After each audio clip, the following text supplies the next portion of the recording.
handalo ferare sotarara. Iralo satare. Kaidelo fadare. Kaidele vadare satarara. Satarara kuravarare sotara. Marare sekale. Lobare sikandalele lo shada. Viens et prends le contrôle, Esprit de Dieu. Esprit de Dieu. Rababu sikahanda vrai de lida mind de lida vonde bradeva suka. Et le pratuta alamanda librade, est-ce qu'on m'entend bien? Shada brada lele lo shada barade sukada.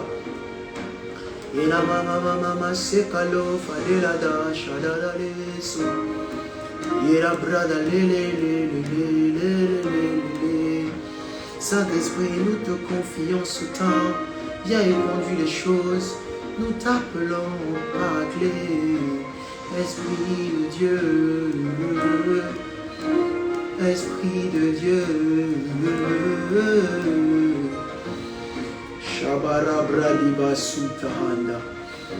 Alors hello, j'espère que vous allez bien. Aujourd'hui on va malheureusement zapper la petite session adoration. Parce qu'on est bien en retard, je vous demande pardon, je m'excuse. Je vais juste vous laisser le temps de partager, d'inviter les personnes à nous rejoindre ce soir. Donc est-ce qu'on peut partager? Est-ce qu'on peut demander? On peut inviter. Je m'excuse vraiment pour le retard. Je ne dirais pas indépendant de ma volonté. Mais ouais. Donc j'espère qu'on est là et qu'on m'entend bien. Si vous êtes là, signalez-vous que je puisse vous saluer. On va commencer avec Facebook aujourd'hui.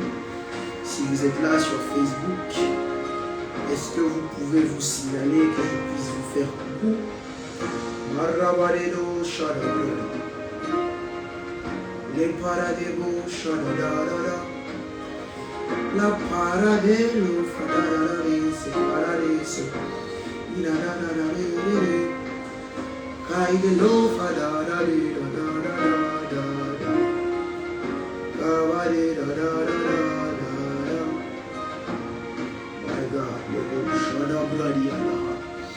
Alors si vous êtes là, écrivez votre nom, que je puisse vous saluer, signalez-vous sur Instagram. Coucou Kissi, sois béni mon enfant.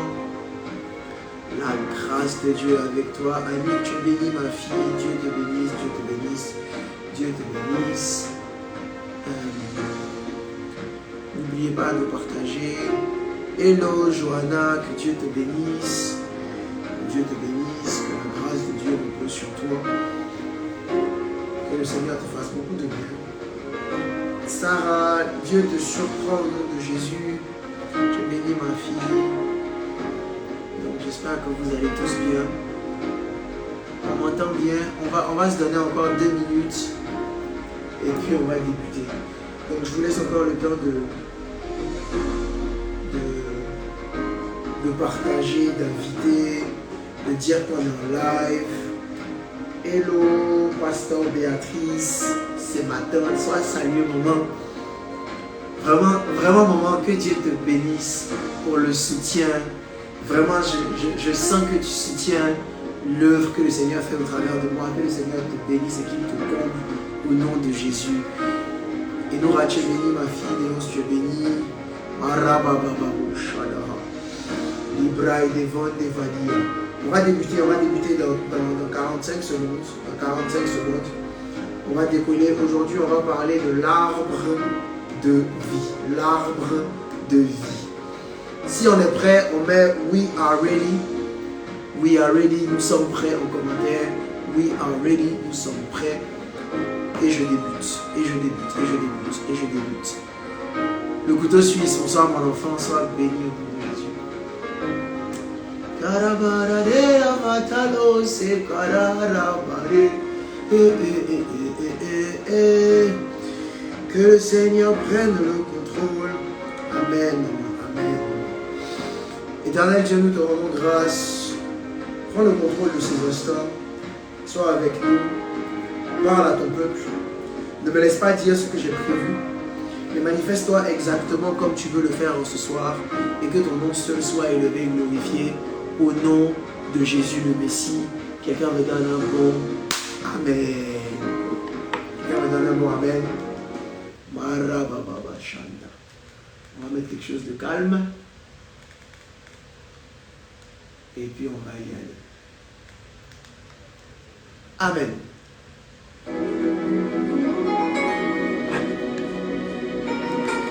Alors, bonsoir, j'espère que vous allez bien. Que le Seigneur vous bénisse. Je m'excuse encore pour le retard, on aurait dû débuter il y a 1 heure. Malheureusement, j'ai été un peu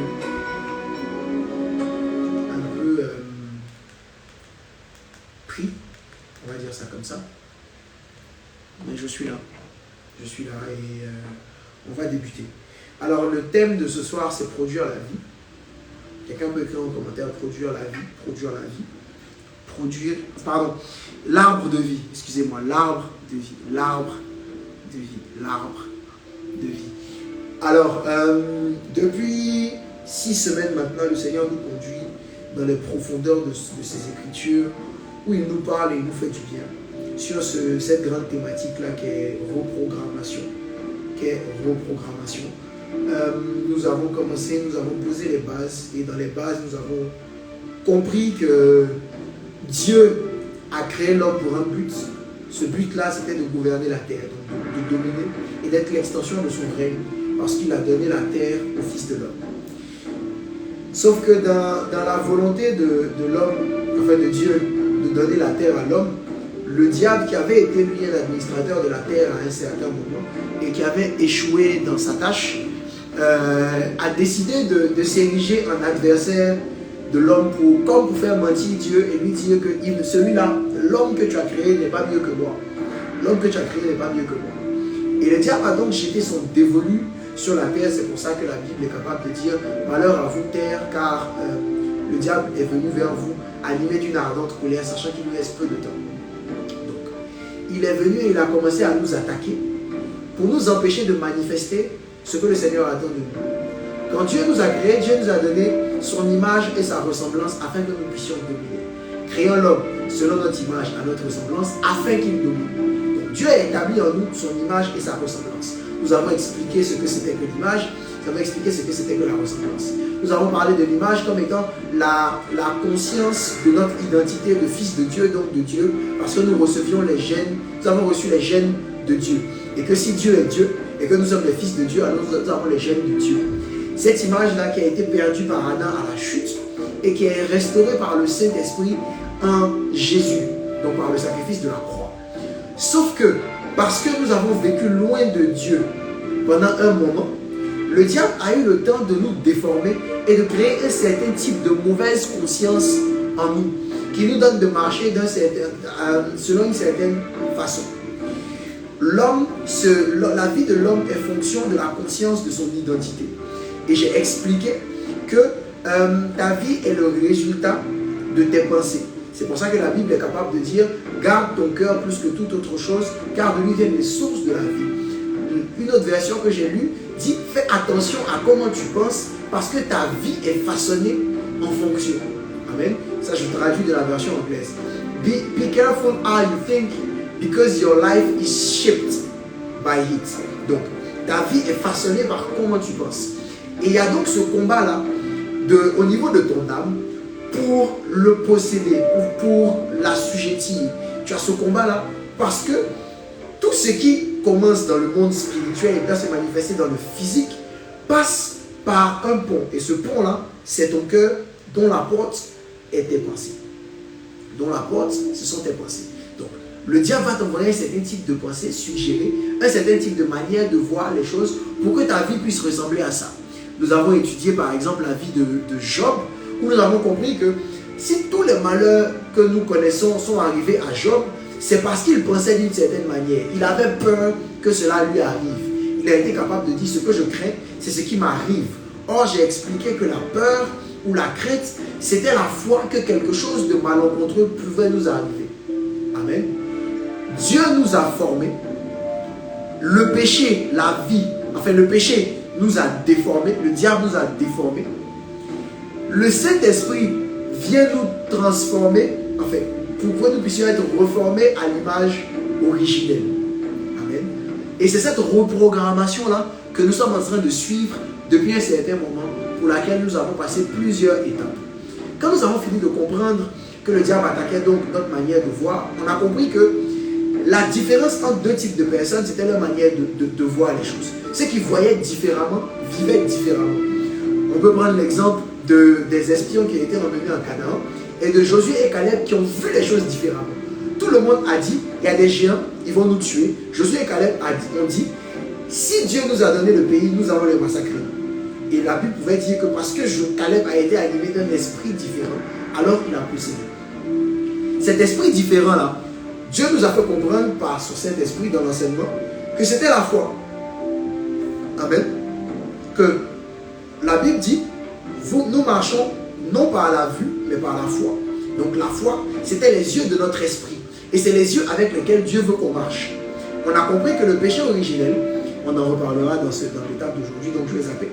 On a compris donc que le diable allait tout faire pour nous donner de nous repérer en fonction de nos yeux physiques. Donc des réalités qu'on pouvait voir autour de nous, pour que nous puissions fermer nos yeux spirituels qui fonctionnent par ce que nous entendons. Car la foi vient de ce qu'on entend et ce qu'on entend vient de la parole de Dieu. Donc notre vie était censée fonctionner sur la base des rémas, donc des révélations que Dieu nous donnait. Et pas de ce que nous voyons autour de nous.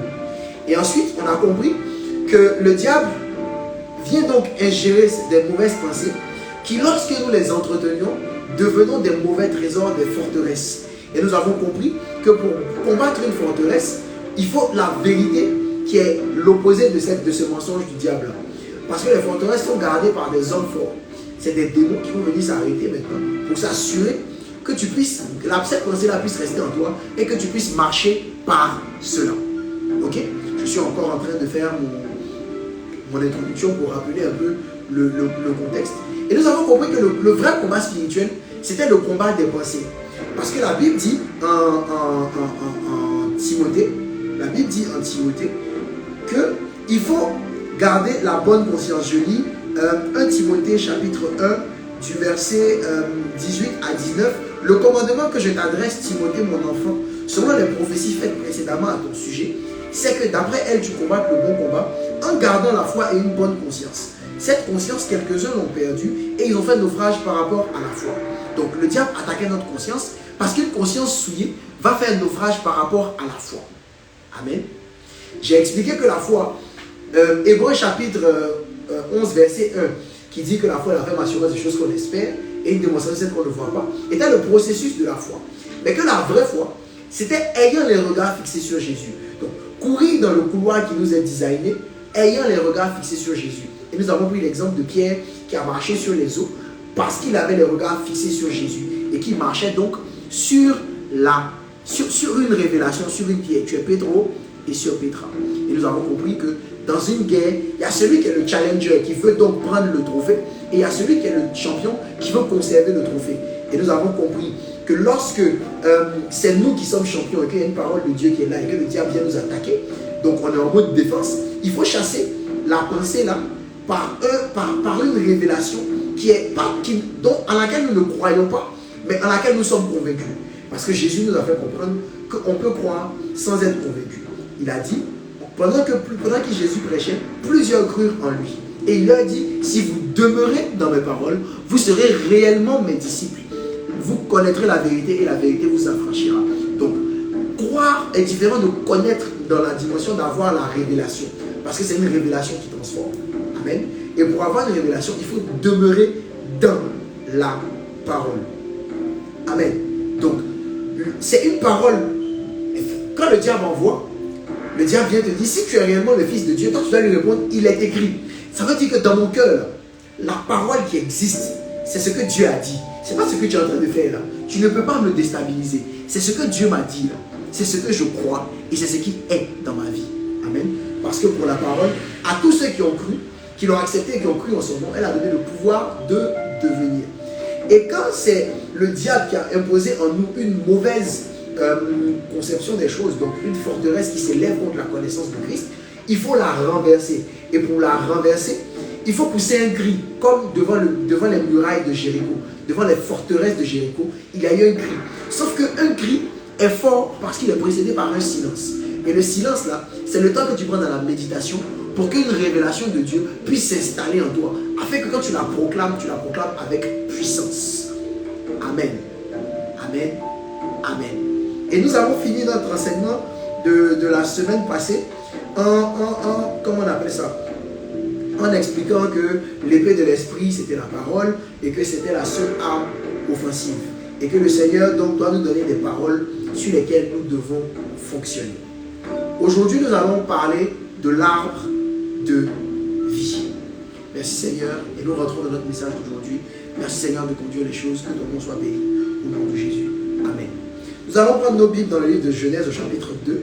Nous allons lire le verset 8 au verset 9 et ensuite du verset 15 au verset 17.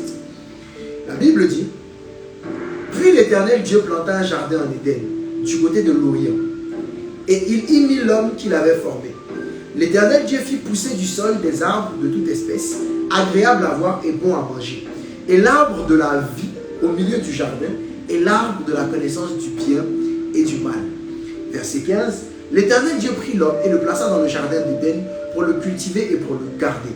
L'Éternel Dieu donna cet ordre à l'homme: Tu pourras manger de tous les arbres du jardin, mais tu ne mangeras pas de l'arbre de la connaissance du bien et du mal, car le jour où tu en mangeras, tu mourras. Amen. Alors nous sommes en Éden et nous pouvons réaliser une chose. Éden était le jardin où vivait et régnait la présence de Dieu. Et en Éden, il y avait plusieurs types d'arbres. Mais la Bible parle spécifiquement de deux d'entre eux. L'arbre de la vie, l'arbre de vie, et l'arbre de la connaissance du bien et du mal. Amen. Et c'est ces deux arbres-là qui ont créé tout ce qu'on connaît aujourd'hui. Alors, il faut comprendre une chose. Je vais commencer par parler de l'arbre de la connaissance du bien et du mal. Vous savez, le bien et le mal, ce sont les faces d'une même pièce. En fait, ce qui se passe, c'est que ce que toi tu peux juger bien, quelqu'un d'autre peut le juger mal en fonction de comment il le regarde. J'aime bien prendre cet exemple-là en disant que si tout de suite je prends des habits et que je vais les donner à un orphelinat et que quelqu'un me voit, il est capable de dire: waouh, il a un grand cœur, il a un grand cœur, il pense aux personnes qui sont dans le besoin et puis il leur fait des dons. Et puis quelqu'un d'autre va regarder et puis va dire: oh, il a juste envie de se montrer. Vous voyez? Donc, ce jugement-là est fonction de comment on regarde. Et Dieu ne voulait pas que l'homme soit en train de fonctionner selon le bien ou selon le mal. Amen. C'est pour ça qu'il était capable de dire, quand l'homme a mangé, la Bible a dit, en fait, Dieu a dit, voici au verset 22 du chapitre 3, voici l'homme est devenu comme l'un de nous pour la connaissance du bien et du mal. Empêchons l'homme maintenant d'avancer sa main, de prendre l'arbre de vie, d'en manger et de vivre éternellement. Alors, l'homme a eu la capacité de trancher ce qui était bien ou ce qui était mal. Je vais vous expliquer comment cette partie de l'enseignement-là m'est venue. Il y a quelques années, j'étais sous la douche, et puis le Seigneur a commencé à me parler. Et il me disait: fils, qui a créé la guerre? Il m'a demandé: la guerre, c'est bon ou c'est mauvais? Et puis moi j'ai répondu en bon connaisseur: mais la guerre c'est mauvais parce qu'il y a des gens qui meurent, les infrastructures sont détruites, ça mélange l'avancée des pays, etc., etc., etc. Et puis il m'a demandé: mais en fait, qui a créé la guerre? Et j'avais des difficultés à répondre. Puis il m'a dit que c'est moi qui disais par exemple à Israël de partir en conquête, de détruire des villes, de dévouer tout interdit, de tuer tout le monde, etc., etc., etc. Et il me dit: en fait, je suis la seule personne qui est capable de savoir ce qu'il faut faire à un moment donné. C'est pour ça que je ne voulais pas que l'homme mange du fruit de l'arbre de la connaissance du bien et du mal.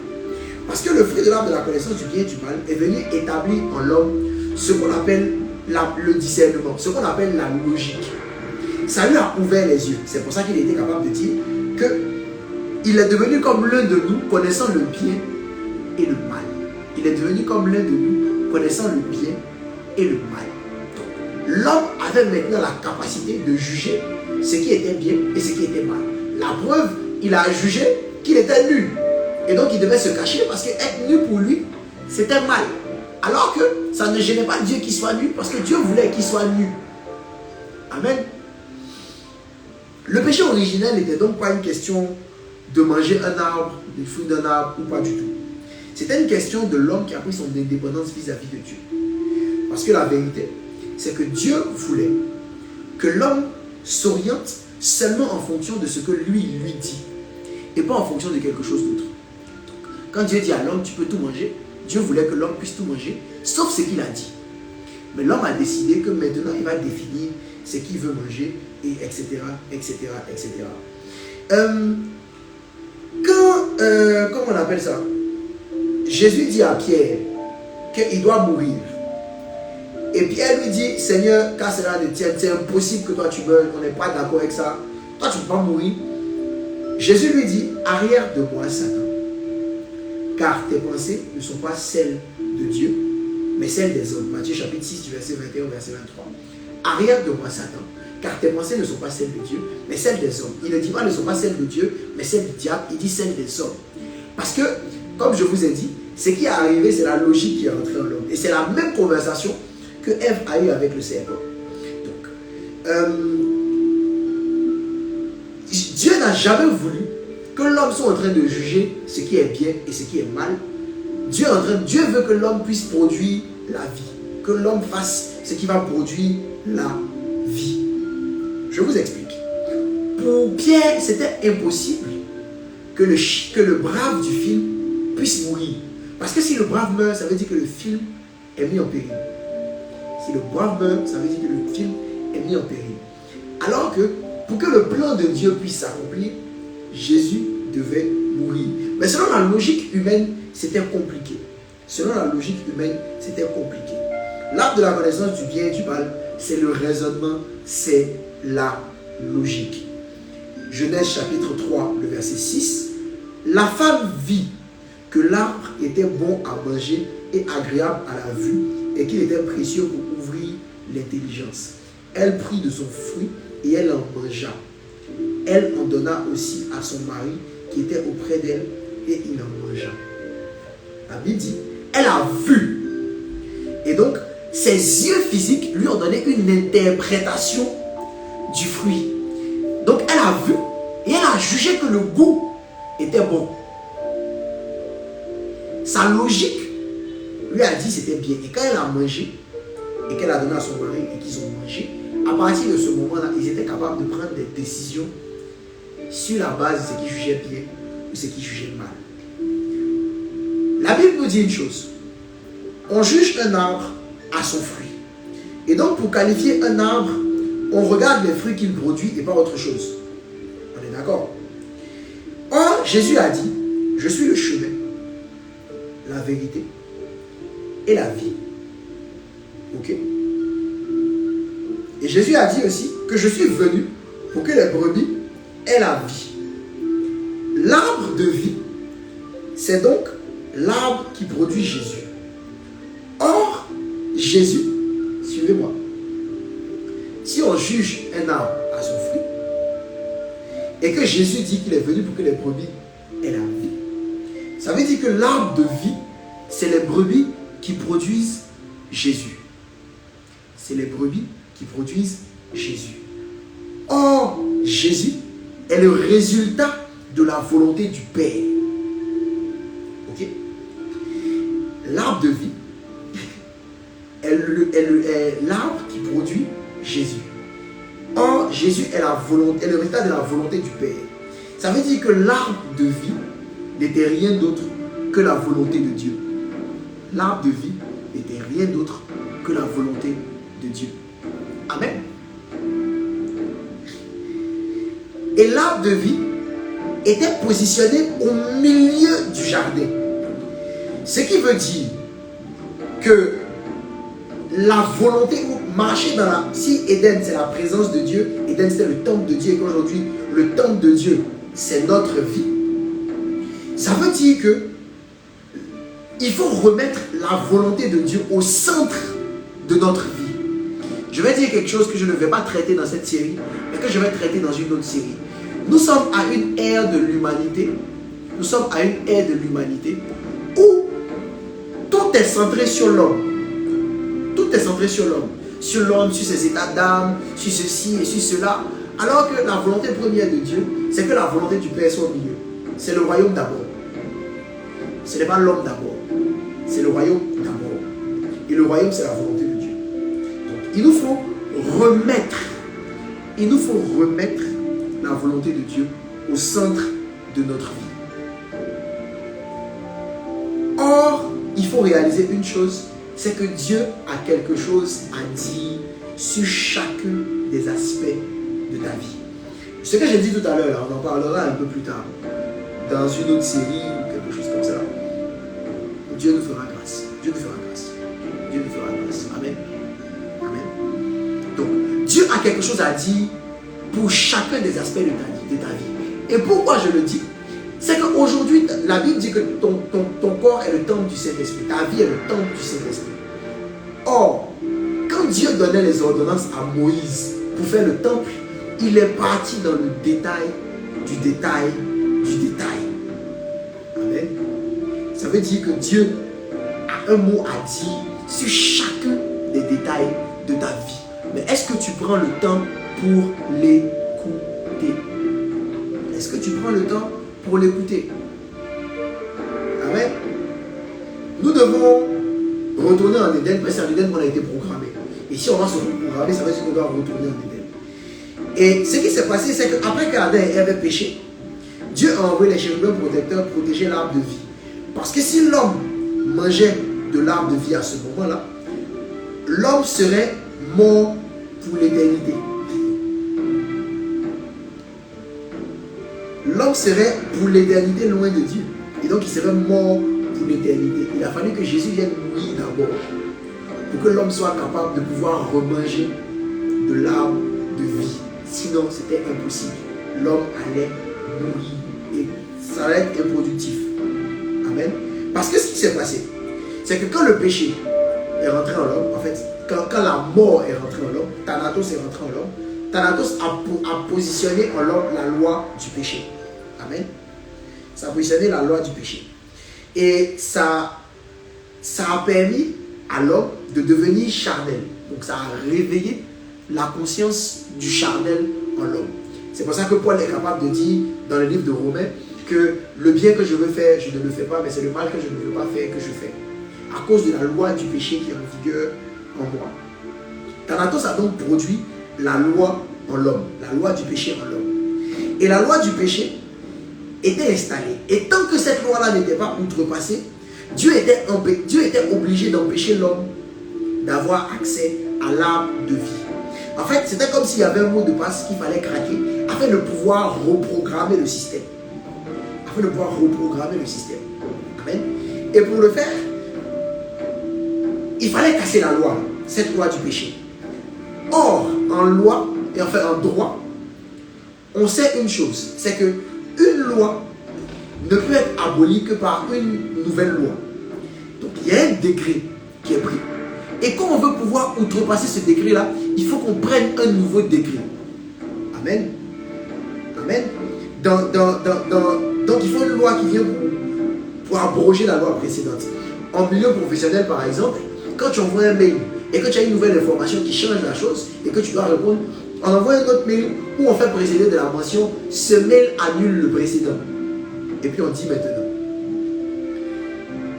Il faut que vous assimiliez par exemple la loi du péché à la loi de la gravité. Amen.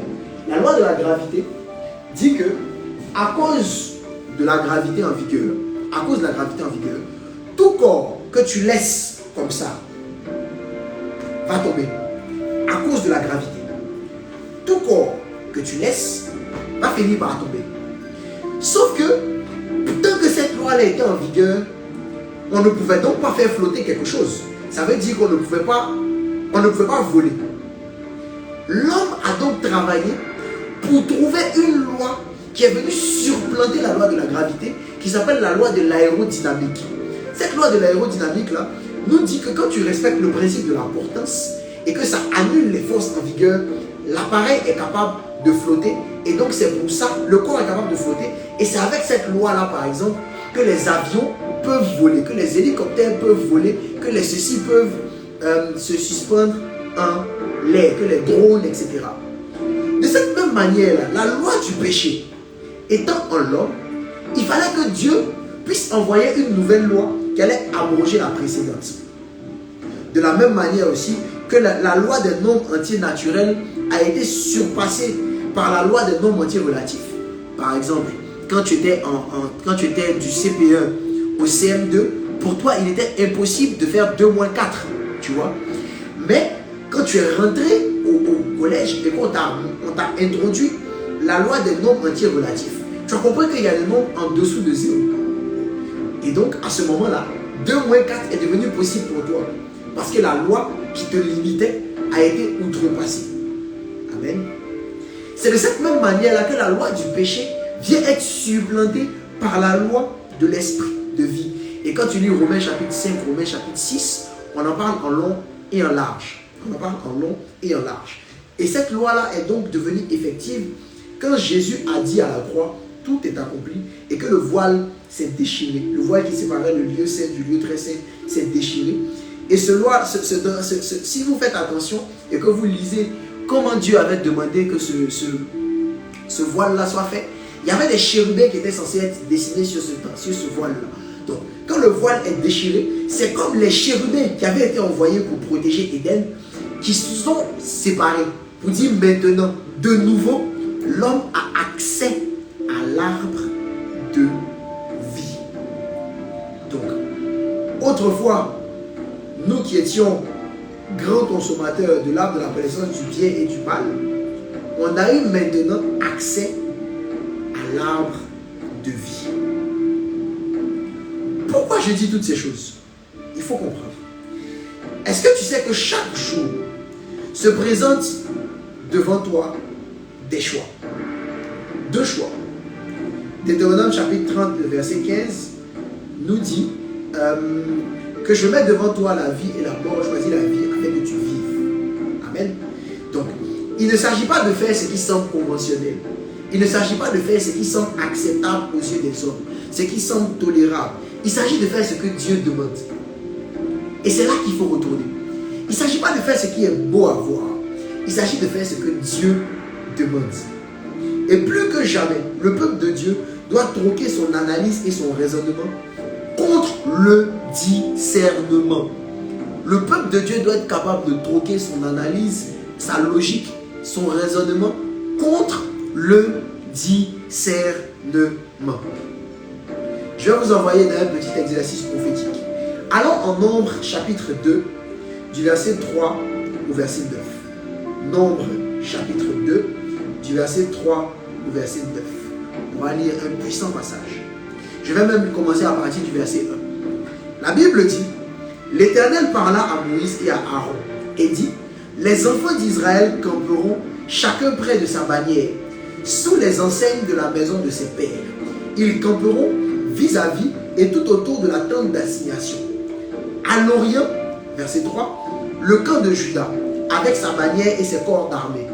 Là camperont les princes de Juda, Nachom, fils d'Abinadab, et son corps d'armée, composé de 74 600 hommes après le dénombrement. À ses côtés, camperont la tribu d'Issachar. Le prince des fils d'Issachar, Nethanéel, fils de Tsuar, et son corps d'armée composé de 54 400 hommes d'après le dénombrement. Puis la tribu de Zabulon, le prince des fils de Zabulon, Eliab, fils d'Élon, et son corps d'armée composé de 57 400 hommes d'après le dénombrement. Total pour le camp de Juda d'après le dénombrement, 186 400 hommes selon leur corps d'armée. Ils seront les premiers dans la marche. Amen. Dieu, dans la manière dont Israël devait camper, leur donne des ordres de positionnement. Et il dit que à l'Orient, donc à l'Est, il y aura Juda, Zabulon et Issachar. Juda, Zabulon et Issachar, qui seront à l'Est. L'Est vers le soleil levant. Or, l'astre brillant du matin, c'est qui? C'est Jésus. Donc ça veut dire qu'on nous parle du retour de Jésus. Amen. On nous parle de comment les choses doivent se passer au retour de Jésus. Amen. C'est des choses un peu compliquées, mais je vais essayer de les rendre simples pour qu'on puisse comprendre. Amen. Donc au retour de Jésus, c'est pour ça que la Bible dit que ceux-là seront les premiers. Parce que les premiers à cette période-là seront les derniers. Et donc dans les derniers, quand Jésus revient, c'est eux qui seront les derniers. Okay. C'est pour ça qu'on parle du retour de Jésus. Ils étaient à l'Est, etc. Et donc, tu as ceux qui sont actifs à ce moment-là, avec comme bannière commune Juda. Ils avaient Juda. Et la bannière de Juda, c'est le lion. C'est le règne, la domination. Donc, Dieu nous a appelés pour qu'on puisse dominer. Ça, on l'a expliqué depuis le premier. Et Juda, c'est l'adoration. Or, l'adoration, c'est la soumission. La soumission, c'est marcher par la foi. Je me soumets, donc je renonce à moi pour adopter quelque chose d'autre qui vient de Dieu. Je me soumets à Dieu, donc c'est la foi. Juda. Ensuite, tu avais Issachar. Et Issachar représente l'intelligence du discernement des temps et des saisons, selon leur bannière personnelle qui était ornée du soleil, de la lune et des étoiles. 1 Chronique chapitre 12, 33, verset 33 nous dit que les fils d'Issachar avaient la sagesse du discernement des temps et des circonstances. Amen. Donc, Issachar, c'est le discernement. C'est être capable de sentir dans quelle saison on est et de savoir comment est-ce qu'il faut se comporter en fonction de la saison. Amen. On me suit jusque-là. La troisième tribu qui était aussi à l'Orient, c'était Zabulon. Et le symbole qui était représenté, qui était sur la bannière de Zabulon, c'était des navires. En Genèse chapitre 43 au verset 13, Genèse chapitre 43 au verset 13, quand Jacob bénit ses enfants, il dit de Zabulon, Zabulon habitera sur la côte des mers. Il sera sur la côte des navires et sa limite s'étendra du côté de Sidon. En fait, dans leur période, c'était avec les navires qu'on partait en conquête, mais c'était avec les navires aussi qu'on effectuait le commerce. Amen. C'était avec les navires aussi qu'on effectuait le commerce. Ok? Donc, ce qui se passe, c'est que Zabulon représente la négociation. Donc, la bannière de Zabulon, c'est l'intercession. Amen. Amen. Juda, Issachar, Zabulon. Adoration, donc soumission, discernement et intercession. Et c'est la position que le Seigneur attend de nous dans ces derniers instants. Et c'est ce que tu dois avoir en toi. Jacob a manifesté Issachar, Jacob qui était le fils de la promesse, donc celui par qui Israël est né, a manifesté Issachar parce qu'il était dans les tentes. Il était près de sa maman. Genèse chapitre 26, verset 27. Si vous lisez Genèse chapitre 26, verset 27, on comprend que parce qu'il était dans les tentes, il savait ce qui allait se passer parce que sa maman lui donnait les docs. Amen. Ça lui a permis donc de savoir ce que son père était sur le point de faire. Jacob a manifesté Zabulon quand par le management, par les tractations, il a été capable de se positionner et de récupérer le droit d'aînesse. Genèse chapitre 25, du verset 31 au verset 34. On dirait que je n'ai pas donné la bonne référence, mais c'est pas grave. Genèse chapitre 25, du verset 31 au verset 34. Donc, par sa ruse, par son management, par ses négociations, il a réussi à se positionner et à prendre le droit d'aînesse. Ok? Et la troisième des choses, c'est que Jacob a manifesté Juda. Quand après avoir reçu l'instruction de sa mère, il s'y est plié directement. Genèse chapitre 27, du verset 8 au verset 14. Et Jacob, c'est celui qui a hérité de la bénédiction. Celui qui a donc manifesté sa destinée. Il faut donc que nous arrêtions d'être des Ésaü, on est juste des hommes d'extérieur, on est dans l'activité, on fonctionne, on se demande qu'est-ce qui est bien, qu'est-ce qui est logique, et on fait et puis on fonctionne. On doit plutôt être des Jacob.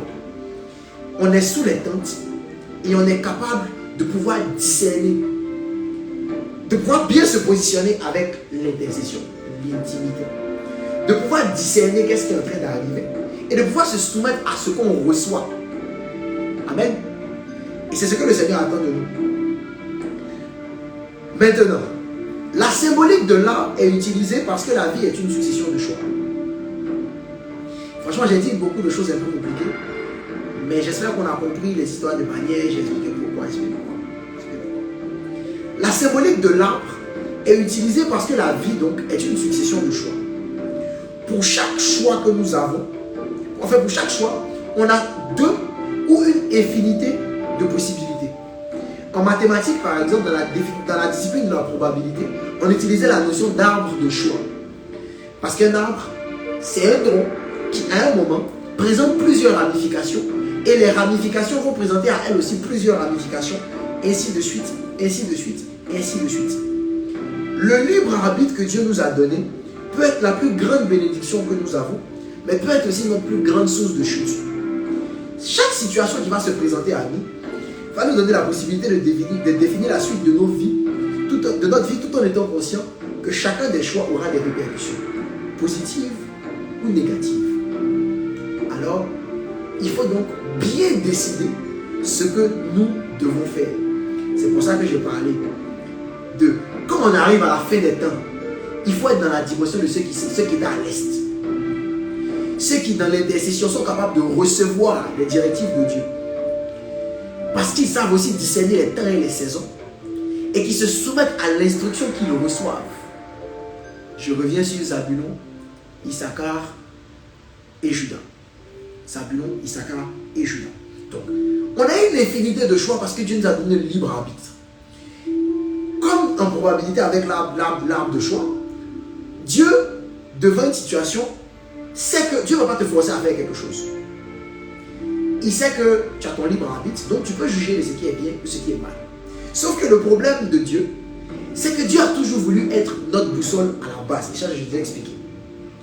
Et qui mieux que celui qui nous a créés peut être capable de nous dire ce qu'on doit faire devant une circonstance. Éphésiens chapitre 2, le verset 10 dit « Car nous sommes son ouvrage, ayant été créés en Jésus-Christ pour de bonnes œuvres que Dieu a préparées d'avance afin que nous les pratiquions. » Les gars, n'oublions pas une chose, nous sommes l'ouvrage de Dieu.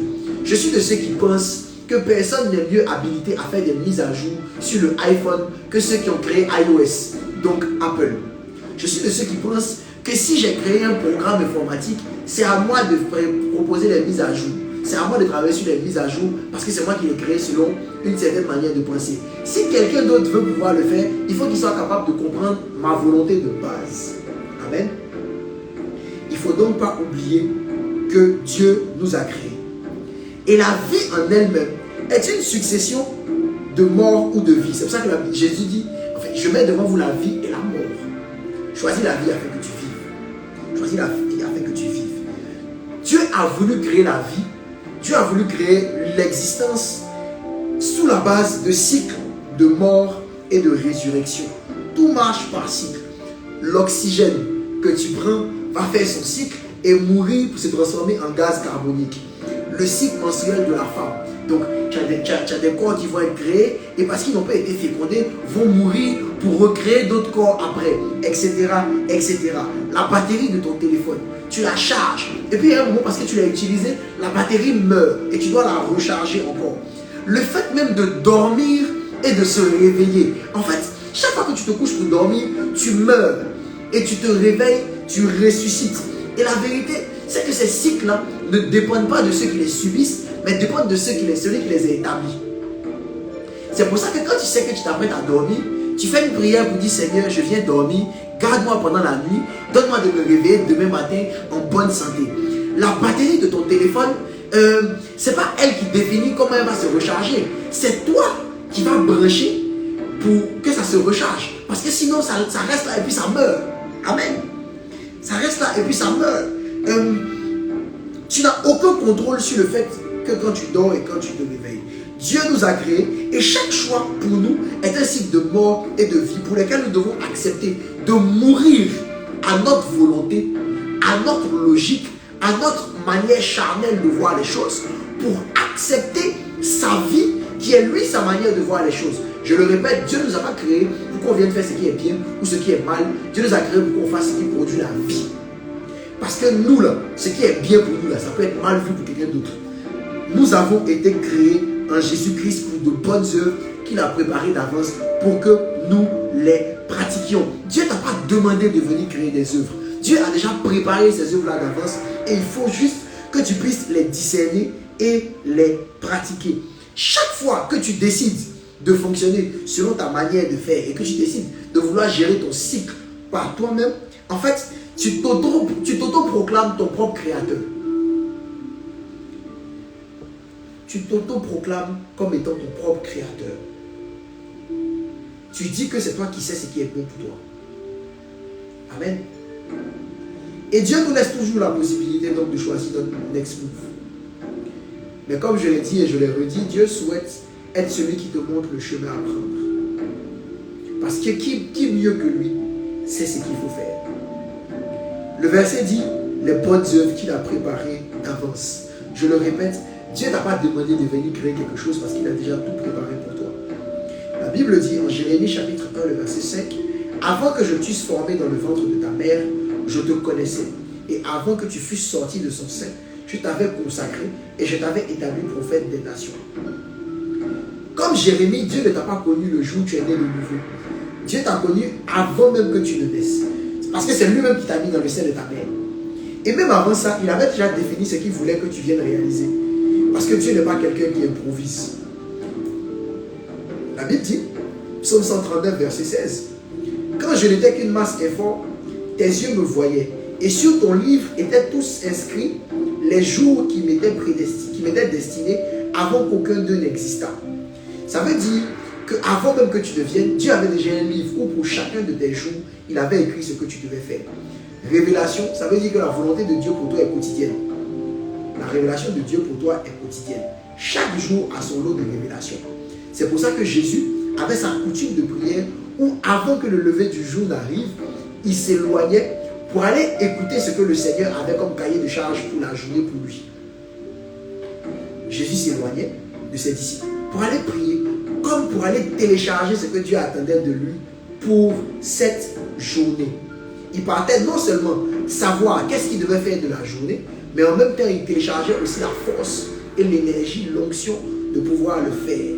Mais ce verset-là nous dit une chose aussi, c'est que la volonté de Dieu est inscrite, la volonté de Dieu pour nous est inscrite dans un livre, dans son livre. Parce que le verset a dit que quand j'étais une masse informe, tes yeux me voyaient, et sur ton livre étaient inscrits les jours qui m'étaient prédestinés. Donc maintenant, il faut que nous puissions nous demander quel est le livre de Dieu. Quel est le livre de Dieu? Or, la Bible nous dit, en 2 Corinthiens chapitre 3, le verset 3, « Vous êtes manifestement une lettre de Christ. » Vous êtes manifestement une lettre de Christ. Ça veut dire que tu es un livre que Dieu écrit. Tu es une épître que Dieu écrit. Et ça continue en disant, écrite par notre ministère, non pas avec de l'encre, mais avec l'esprit du Dieu vivant, non sur des tables de pierre, mais sur des tables de chair, sur les cœurs. Et c'est pour ça que si on décortique bien le verset de base, on est capable de dire, nous sommes son ouvrage. Donc, le livre dont Dieu parlait là, c'était nous-mêmes. Mais c'était où? Jérémie 31, verset 33. Mais voici, je ferai l'alliance que je ferai avec la maison d'Israël. Après ces jours-là, dit l'Éternel, je mettrai ma loi, donc ma volonté, au-dedans d'eux. Je l'écrirai dans leur cœur. Je l'écrirai dans leur cœur. Je l'écrirai dans leur cœur. Donc la vérité, c'est que le livre de Dieu, c'est ton cœur. Et c'est pour ça que la Bible est capable de dire, et ça, ce sera le verset de base de notre prochaine session, que celui qui s'appuie sur l'Éternel trouve dans son cœur des chemins tout tracés. Parce qu'en fait, le livre de sa vie est écrit dans son cœur. Non pas avec un encre, mais avec l'Esprit de Dieu. Et il en ressort donc une notion, c'est de savoir quel est donc ce que Dieu a écrit dans notre cœur et quelles sont ces bonnes œuvres que Dieu a préparées d'avance pour que nous les pratiquions. Et c'est là où je peux nous ramener à Jésus qui demande: qui dites-vous que je suis? Qui dites-vous que je suis? Et puis Pierre est capable de dire: tu es le Messie, tu es le Fils du Très-Haut. Et Jésus lui dit: tu es Pierre, et sur cette pierre je bâtirai mon église. Et je vous ai lu que la Bible dit: tu es Pétros, et sur Pétra. Donc Dieu n'était pas en train de dire: je vais bâtir mon église sur l'apôtre Pierre, mais il était en train de dire, parce que c'est l'ennemi, la chair et le sang qui t'ont révélé cela, tu es Pétro. Mais sur la révélation que tu viens de donner, je bâtirai. Et Dieu veut bâtir nos vies sur la révélation. Dieu veut bâtir nos vies sur la révélation. Dieu veut bâtir sur des pierres, la maison bâtie sur le rocher. Donc, ce qui fonctionne, c'est ce que Dieu donne par révélation. Les œuvres qu'il a préparées d'avance, c'est des œuvres qu'il te donne par révélation. Et c'est ça, l'arbre de vie. L'arbre de vie, c'est marcher selon le principe de l'arbre de vie, revient à avoir une confiance aveugle en Dieu.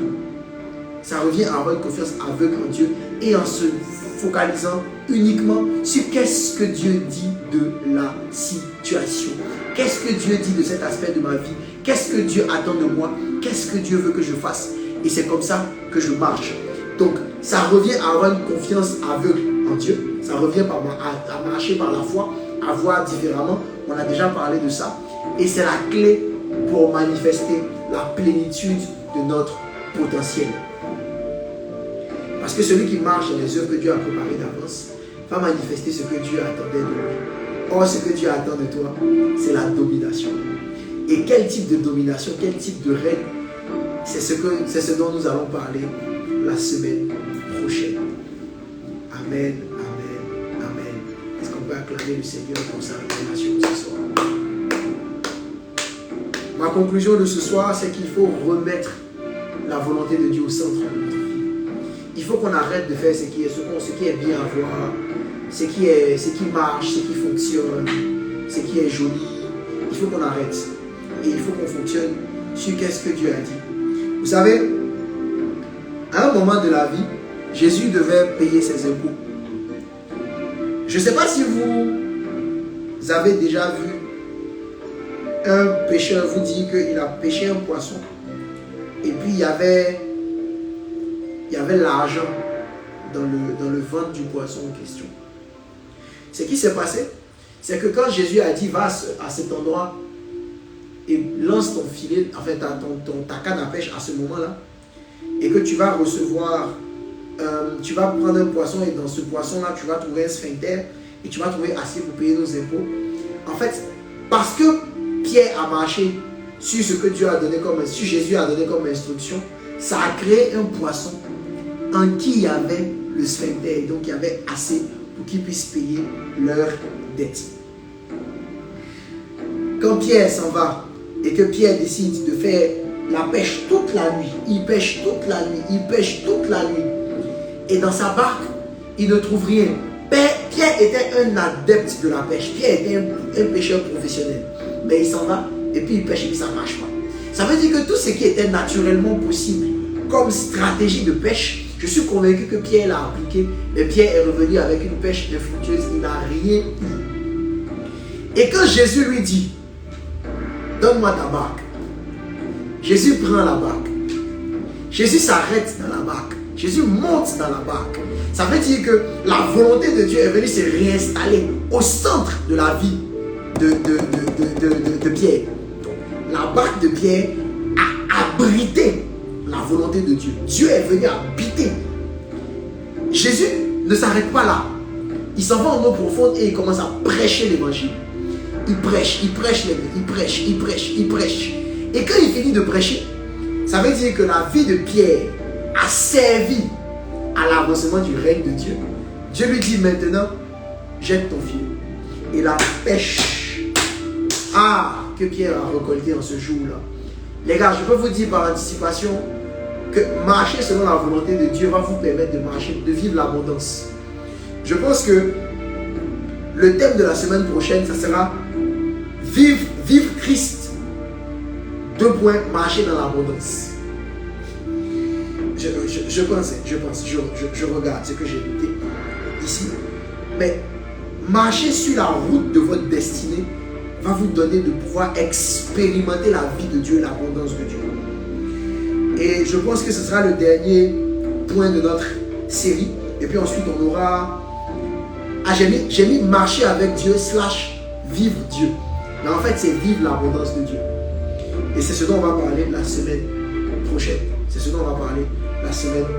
On va parler de manifester son potentiel. On va parler de marcher dans ce que le Seigneur attend de nous. On va parler de beaucoup de choses et le Seigneur nous fera énormément de bien. Soyez bénis, soyez bénis, soyez bénis. Je ne sais pas si cette série vous fait du bien. Moi, elle me fait énormément de bien. Et en ce soir encore, Dieu nous a fait du bien. Je le crois. Je le pense. Je le crois et je le pense. Je suis désolé encore pour le retard. Mais j'espère que on a pu suivre et réaliser ce que le Seigneur attendait, ce que le Seigneur voulait nous faire comprendre ce soir. Que son nom soit donc béni. Est-ce que si tu as été béni, tu peux bénir le nom du Seigneur en commentaire? Est-ce que tu peux déclarer une parole de bénédiction? Et après la session du jeudi prochain, on aura une autre session qui sera une session de questions-réponses qui soit sera mixée avec un temps de prière où on aura une session de questions-réponses et puis on aura la suite, la semaine d'après sera un temps de prière par rapport à tout ce qu'on a reçu sur la série depuis le départ. Nous allons attaquer les forteresses. On va déloger. Si tu as été béni, dis-le. Et je ne cesse de le dire. Si tu as été béni, partage ces lives avec d'autres personnes. Partage les lives. Les lives sont sur mes réseaux, sur mes canaux. Et sont sur la chaîne YouTube de Lion Kadesh. Si vous avez des questions, vous connaissez, mon équipe a déjà mis mon adresse mail en commentaire. Envoyez-moi vos questions. Dans 2 semaines, on aura vraiment une session de questions-réponses. Questions-réponses. Et puis ensuite, on va goudou. On va déloger les forteresses. On va déployer l'onction. Et Dieu va nous faire du bien. Nous bénissons donc le Seigneur. Ce fut un plaisir pour moi d'être avec vous en ce soir. Que le nom de Yeshua soit béni. Que vos vies soient bénies. Merci Père pour ta parole en ce soir. J'espère. Je sais qu'elle a fait du bien à quelqu'un. Je déclare dans le nom de Jésus que parce que nous demeurons dans cette parole, elle nous reprogramme et elle nous donne de remettre ta volonté au centre. Que ton nom soit béni au nom de Jésus le Messie et quelqu'un donne un mot. Amen.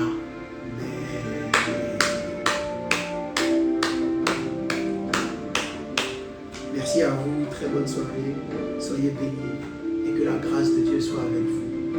À la semaine prochaine et puis on est ensemble.